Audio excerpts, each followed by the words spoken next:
Depending on how you look at it, death is either something that barely exists in a Mario world, or it is one of the most common elements.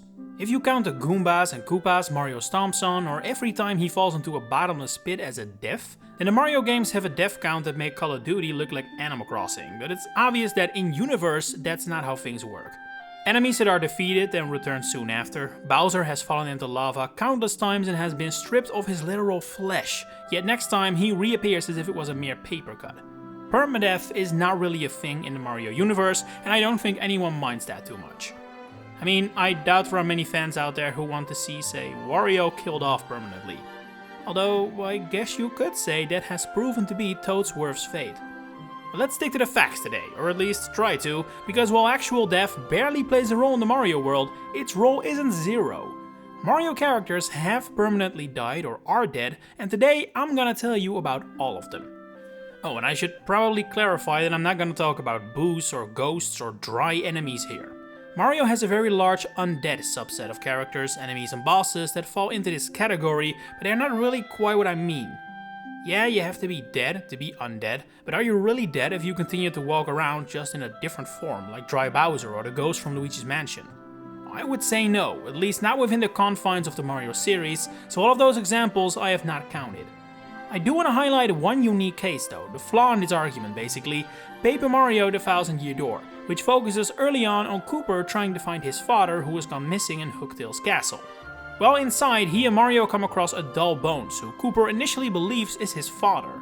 It turns out that isn't the case, it's actually the father of Colorado from the first Paper Mario, but that doesn't change the fact that the way Cooper reacts to the discovery of the Dull Bones does suggest it is not good news for a Koopa to become a Dry Bones, to put it lightly.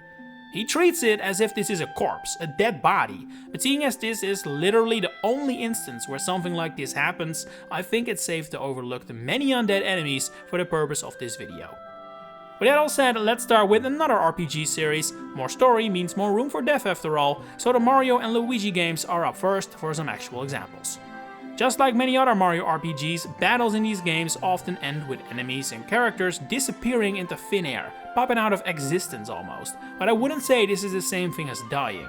This is being defeated, and while some faces are never seen again following their defeat, plenty return later, including some who appear in cutscenes that happen right after their disappearance. So to say that a defeated enemy is the same as a dead enemy is in my eyes not correct. I want characters who are actually dead, in-universe, confirmed, and unless some crazy retcon happens, can't come back. Although you can never say never with this series. Anyway, I think there are several main villains from the Mario and Luigi series that can be argued to fit this bill. Cagletta goes through several forms throughout the events of Superstar Saga, including her own physical form, Bowletta, a fusion with Bowser, and the final battle is against her very soul, her spirit, I guess you could say. If you take this to be just another form, maybe the purest but nothing too crazy, then Cagletta never really belonged in this video. But if you see this as her essence, her actual soul, then I think she has a good case. After all, following her defeat, the soul flies up in the air and disappears, reminiscent of the image of spirits being raised to the heavens. Mind you, we don't know if that is what happens. She could simply be teleporting away to regain her strength, but the imagery is there, and the fact she never reappears in the Mario and Luigi series can also be seen as an indication she may actually be dead. I will say though, I think her death is the least obvious of the Mario and Luigi final bosses I want to talk about. Phantasma from Dream Team is one tier higher, so to speak. While we don't find his soul or anything that could be seen as a true representation of his pure self, the way he eventually goes out does feel quite final compared to other Mario bosses and antagonists. He appears to be in great pain. There are multiple moments where he screams in apparent agony before exploding into a gazillion pieces. Again, just like with Cagletta, Phantasma is enigmatic enough that he could perhaps one day reform himself and return, but the way he himself reacts to his explosion says a lot, I think. That said, with him too, I still can understand if some doubt remains. But when it comes to Reclusa from Brothership, I think we have to agree, this has to be Death. Mario's version of Death, obviously. It's not like we watch him be cremated while his children mourn him, but I do think the final scenes from Brothership make it clear what Reclusa's fate is. Connie may call it disappear, but the fact of the matter is that the life vanishes from Reclusa's TV screen head as his body makes a motion that can only be described as drop dead. It's typical last breath then dead stuff. He then fades away with a sparkle effect that is definitely reminiscent of how many forms of kids media handle death, and unlike Cagletta or Phantasma, I don't think you can make the argument here he can come back from this. In fact, the order of events is interesting here. Cagletta and Phantasma disappear in death-like ways, so shooting up to the sky and exploding, but Reclusa, he already appears to be dead before he disappears, leaving in my eyes no question that he has passed, and what we see here is how the game represents him going to the afterlife or dying or whatever you want to call it. We'll continue with that other big Mario RPG series later, but I first want to take a quick look at the only canon death that has ever occurred in the mainline Super Mario games. Yes, even the platformers with the super bare-bones story have caused one character to lose their life, or rather, they introduced a character who is no longer with us. And it shouldn't be a surprise at all that it hails from pretty much the only moment in mainline Mario history that actually cares about story: Rosalina's storybook. As Rosalina reflects on her early life, she mentions her father, who would stargaze with her, and her brother, who she would play with, as well as her mother, who is shown to have died of an unknown cause and is buried under a tree next to her castle. We never see what she actually looked like, but Rosalina does mention a dream where she saw her mother, and she appears to be the spitting image of her. While the fate of her brother and father is never mentioned, it's hard to say whether they too have passed.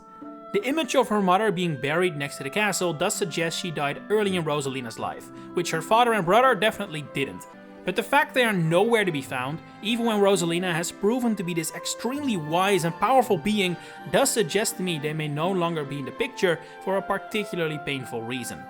Of course, this only applies to the game universe though, and considering the existence of a car-driving baby Rosalina, probably only Mario Galaxy's story itself. But still, it is a very rare mention of a 100% confirmed death in the Mario world, and even one of the most realistic ones at that. Not a single name yet to come in this video has been buried with a visible grave.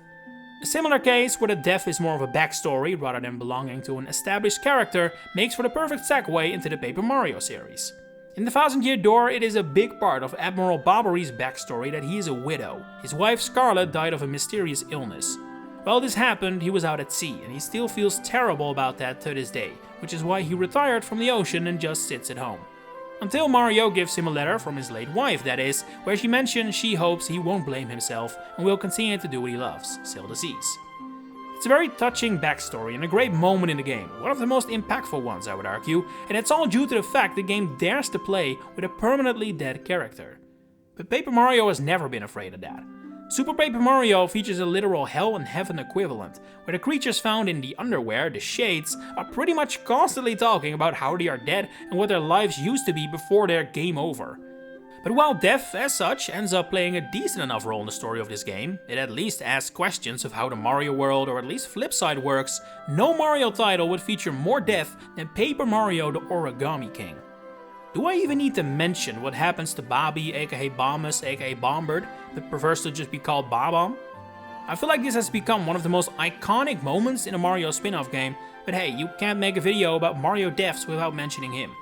A Bob-omb without a fuse, this guy suffers from amnesia, and while he doesn't remember his own past, he still joins Mario and Olivia out of hope it will refresh his memory. And that actually ends up happening. What Bob-omb had tried to suppress was the loss of his comrade, a fellow Bob-omb. He now suffers from PTSD, triggered when fireworks explode, and later when Olivia, strapped underneath a boulder by her own brother, he decides to sacrifice himself to save her. Using the fuse of his fallen friend, which he had saved all this time, he detonates himself, freeing Olivia, after which we get a surprisingly touching scene that shows without a shadow of a doubt that you shouldn't expect Bob-omb to come back. That is later confirmed when he returns as a ghost, which I've always felt was a bit of a cop-out, but alright, it doesn't change the fact the initial moment is crazy for a Mario game. There has never been a moment remotely like this in any other Mario game, period. It just hasn't happened. The closest to something like this is Wrinkly Kong from the Donkey Kong series, who was an elderly lady in the last two Donkey Kong Country games and then returns as a ghost in DK64, but this is played in a humorous way and we never see her actually die on screen or anything. She isn't mourned, Cranky isn't sad about it, only on paper does it resemble what happened to Bob-omb. But that isn't all. At the end of the game, like literally the ending, King Ollie is defeated and the life literally disappears from him. Now, whether this can be called a death is a little bit up in the air, as both Ollie and Olivia are never proper living and breathing creatures. They are paper, origami, but brought to life and given a conscience. And at the end of the game, that conscience fades away. In Ollie's case because he is defeated, in Olivia's case because she sacrifices herself to restore the world. By wishing away all the origami her brother had created, she essentially kills herself. It's like saying, I wish all the children birthed by my mother are undone. You're not outright killing yourself, but you're wishing yourself out of existence, and that's what Olivia does here. It definitely doesn't hit the same as Bob-omb, I would argue. It's not realistic enough. Stuff like this is more common in Mario games and just kids media in general. It's a convenient way to explain why Olivia never returns after this game, but still, within the context of this game, it does add up to the tally. Paper Mario the Origami King, Mario's deadliest game. Who would have thought? Anyway, that's pretty much all of them. I told you it's a short list.